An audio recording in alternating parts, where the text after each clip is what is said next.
So San Daglio is a mongrel digital artist working in video, music, and performance, and an unwavering advocate for women's same-sex rights. She's based in the USA, and she's going to tell us about Catholics in the USA. Thank you, Zanne, and over to you. I'm going to share a website that was given and the backstory of it. The website is called Catholic Vote. And it was sent to me by my a very loving, very close family member who is not just a practicing Catholic, but a lay nun, a lay sister. And so very, very, very involved with the church and has been for 20 or so more years, 20, yeah, probably more than 20 years. A close family member of hers decided that he wanted to be a woman, a young man. And so when that happened a couple of years ago, we just talked about it, and you know, we felt a close bond on that issue because everyone else around us, of course, was saying something different. And so she has been sending me news articles from the website, and I read some of them. I don't read all of them. So what I'm going to do is share with you the website because I think it reflects what the Catholic Church in the United States.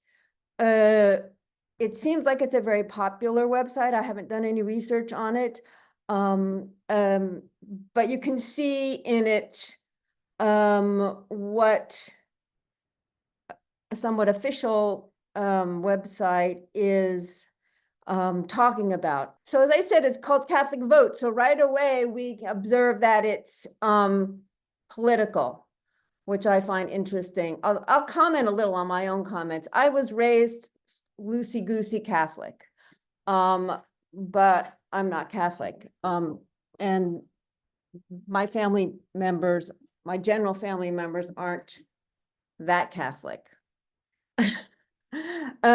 So here's the opening web page. I need to move this. Okay. So what I did was is I did a search to find how many articles they've had on gender ideology.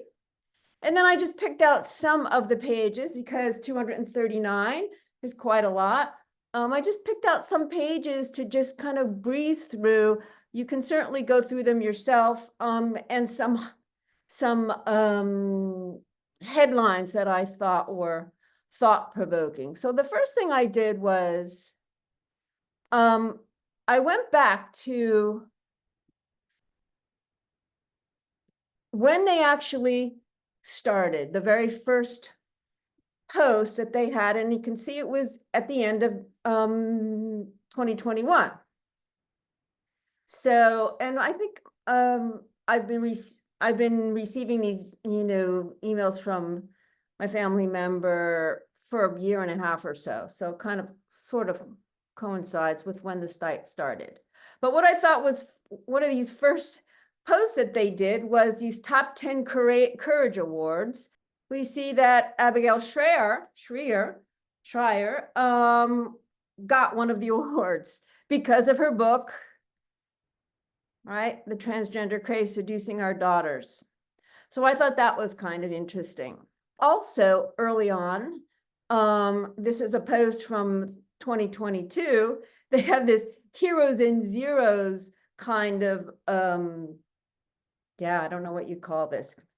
And of course, the zeros, I'll go to the zero, we don't care about the zeros are House Speaker Nancy Pelosi.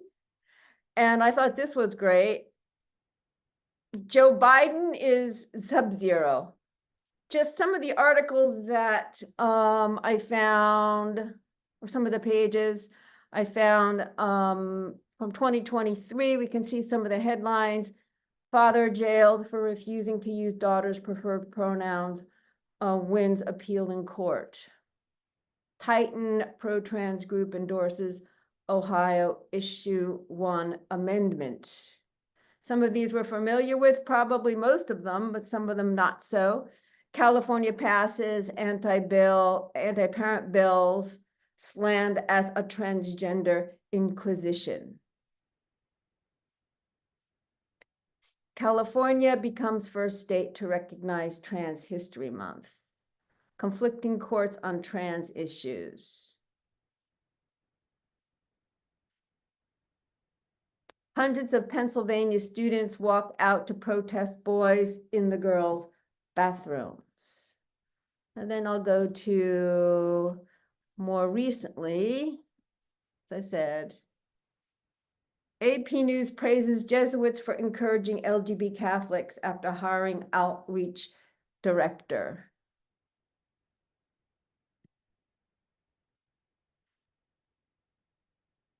First, do no harm. Dr. Phil blasts so-called gender-affirming care for minors. LGBT activists tried to use a child's death to change Oklahoma law protecting women's bathrooms. Girls basketball coach speaks out after forfeiting game to team with trans players. Pope Francis, the ugliest danger in gender ideology.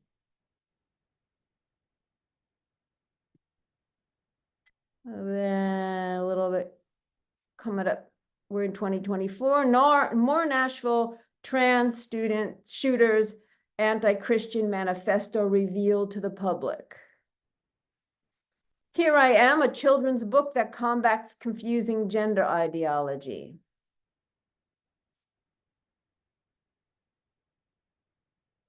Analysis, the real reason behind pride crosswalks. I haven't encountered a pride crosswalk yet. Riley Gaines, Speaker Johnson hosts panel with Riley Gaines, other pro-women advocates in honor of Title IX's 52nd anniversary. Bishop, Barron, and Rhodes condemn federal agencies' push for gender ideology. And then I have just one more. Harley Davidson blasted for going woke. Loop, that's their podcast, interviews author of book Confronting Gender Ideology Cult. Abigail Schreier, Republicans need clear strategy to convince America to reject Harris. Democrats called Republicans weird. Is it backfiring, et cetera, et cetera. So let me turn this off. Stop sharing. So yeah, because of my connection with this family member who gave me this, I just wanted to share it. I can't really speak very much more about it. She didn't want to speak about it either for obvious reasons. It's a very personal thing, but what I thought was interesting was how this particular website, which she reads regularly, directly politicizes the issue. Yeah, so that's all I wanted to share.